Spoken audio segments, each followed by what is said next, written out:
জানেন যে আমাদের পার্বত্য চট্টগ্রামে একচ্ছত্র আধিপত্য বিস্তার করা সন্তু লার্মা আপনার জিন ভূত প্রেত কিংবা এলিয়েন কার সাথে তুলনা করবো সন্তু লার্মাকে আমার কোনো জানা নাই। সেই সন্তু লার্মার নাতি আপনার অগাস্টিনা চাকমা আপনার হাফ প্যান্ট পরে আপনার অর্ধ উলঙ্গ অবস্থায় আমার পার্বত্য চট্টগ্রামকে সে আপনার প্রতিনিধিত্ব করছে। আমি প্রতিনিধিত্ব করছে বেশ ভালো, আমি খুশি।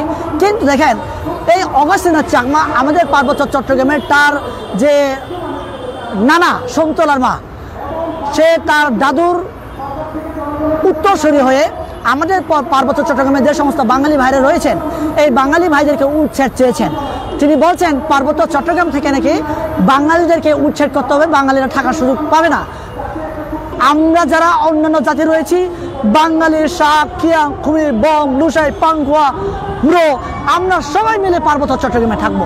কিন্তু যারা এই পার্বত্য চট্টগ্রামকে ভারতের রাজ্য বানাতে চায়, যারা ভারতের অস্ত্রে আবার এই পার্বত্য চট্টগ্রামকে অস্থিতিশীল রাখতে চায়, অগাস্টিনা চাকমার মতো এইরকম কুলাঙ্গার সন্তানদেরকে আমার পার্বত্য চট্টগ্রামের দরকার নাই। আমি তীব্র নিন্দা জানাই যে আমার পার্বত্য চট্টগ্রামে আরেকবার উস্কানি দিয়ে ভারতের এজেন্ডা বাস্তবায়ন করার চেষ্টা করছে।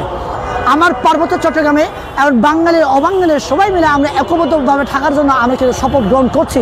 আমরা চিন্তা করছি, আমরা মনস্তাত্ত্বিকভাবে পরিবর্তনের স্বপ্ন দেখছি। সেই জায়গায় আপনার অগাস্টিনা চাকমার মতো লোকেরা আজকে পার্বত্য চট্টগ্রামকে আরেকটিবার উত্তপ্ত পরিস্থিতি তৈরি করার জন্য উস্কানি দিয়ে তারা আপনার কথা বলবে, এই কথার সাথে আমরা একমত নই। আমরা তীব্র প্রত্যাখ্যান জানাই, তীব্র নিন্দা জানাই।